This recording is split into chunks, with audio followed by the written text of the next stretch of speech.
ప్రజలు చలి జ్వరాల పట్ల అప్రమత్తంగా ఉండాలని, చలితో కూడుకున్న జ్వరం మలేరియా కావచ్చునని, అశ్రద్ధ చేస్తే ప్రాణాపాయమని, మలేరియా జ్వరాలు వర్షాకాలంలో ముఖ్యంగా గిరిజన ప్రాంతాల్లో ఎక్కువగా వ్యాప్తి చెందే అవకాశం ఉంది కాబట్టి ప్రజలు మలేరియా జ్వరాల పట్ల అవగాహన కలిగి ఉండాలని ఏలూరు జిల్లా మలేరియా అధికారి పిఎస్ఎస్ ప్రసాద్ సూచించారు. మలేరియా నివారణ మాసోత్సవ కార్యక్రమంలో భాగంగా స్థానిక ఏలూరు రూరల్ మండలం మాదేపల్లి లింగారావుగూడెంలో ప్రజలకు మలేరియా జ్వరాల పట్ల తీసుకోవాల్సిన జాగ్రత్తల పట్ల అవగాహన కల్పిస్తూ మనకి ఎక్కువగా హాని చేసే దోమలు మన గృహాలు, గృహ పరిసరాల్లో ఉండే మంచినీటి నిల్వ ప్రాంతాల్లో ఆవాసాలు ఏర్పరచుకుని అక్కడే వృద్ధి చెంది డెంగ్యూ దోమ పగటిపూట, మలేరియా దోమ రాత్రిపూట కుట్టి మనకు అనేకమైన అంటురోగాలు అంటించే చిన్న కీటకమని, దోమల నిర్మూలన మనతోనే సాధ్యపడుతుందని, జ్వరం వస్తే అశ్రద్ధ చేయకుండా స్థానిక ఆరోగ్య కేంద్రాన్ని, ఆశా కార్యకర్తను గాని, ఆరోగ్య కార్యకర్తను గాని సంప్రదించాలని తెలియజేశారు. ఆరోగ్య కేంద్రాల్లో డెంగ్యూ, మలేరియా పరీక్షలు ఉచితంగా చేస్తారని తెలియజేశారు.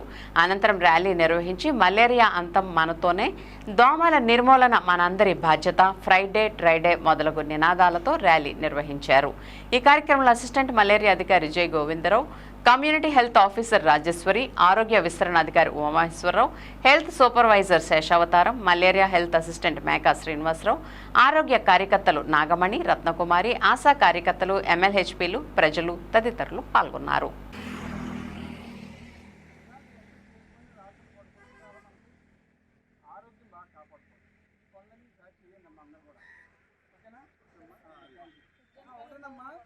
మీకు జ్వరం వచ్చినా ఏ ఇబ్బంది వచ్చినా మా సిద్ధ సంబంధం ప్రైవేట్ హాస్పిటల్కి మనం అలా చేసుకుంటే దోమలు పెరగకుండా అంటే దోమ పుట్టదు కదా, దోమ పెరిగి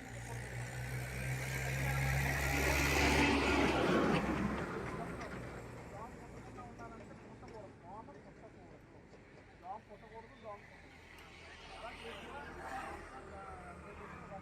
వర్షాకాలం వస్తే కూడా మలేరియా రాదు. మలేరియా మనకి తక్కువే, మలేరియా ఎక్కువ ఉంటుంది.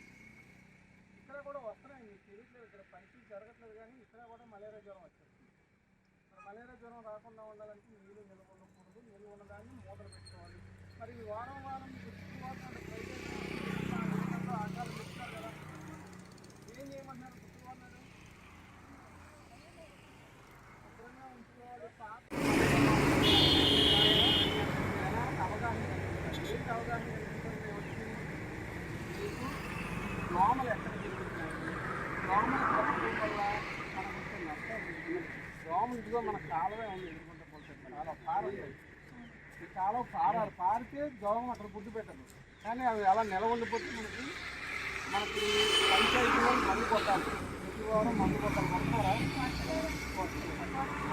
మరి అలా అది కొట్టాలి, అది పంచాయతీలో బాధ్యత.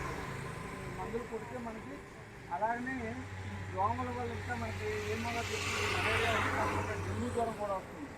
డెంగ్యూ జ్వరం అయితే అందరికీ తెలుసు, అది ఇంట్లోనే తెలుసుకుంటున్నాం. మనం ఎక్కడికో నీళ్ళు దాకుండా కుండీలో కానీ వేరే పూల మొక్కల్లో కానీ ఇవన్నిటిలో కూడా నీళ్ళు చేస్తే అందులో బాగుంటుంది. ఆ దోమలు పెరిగి లార్వా అయితే తోకపురుగులు చూసారు నీటిలో మీరు ఎవరైనా చూసారు కదా, మన ఏఎన్ఎం గారు చూపించారు కదా, అలాంటివి లేకుండా చూసుకోవాలి. అవి లేకుండా చూడాలంటే ఏం చేయాలి? నీళ్ళు పంపించాలా, నీళ్ళు పంపితే నీళ్ళు ఎలా ఉంచుకోవాలి? శుభ్రంగా ఉంచుకోవాలంటే ఎలా ఉంచుకుంటే శుభ్రంగా ఉంటుంది?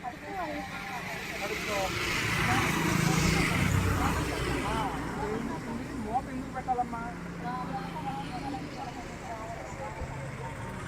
దోమ లోపలికి వెళ్ళాలి, నీళ్ళు ఉన్నాకంటే దోమ గుడ్డు పెట్టదు.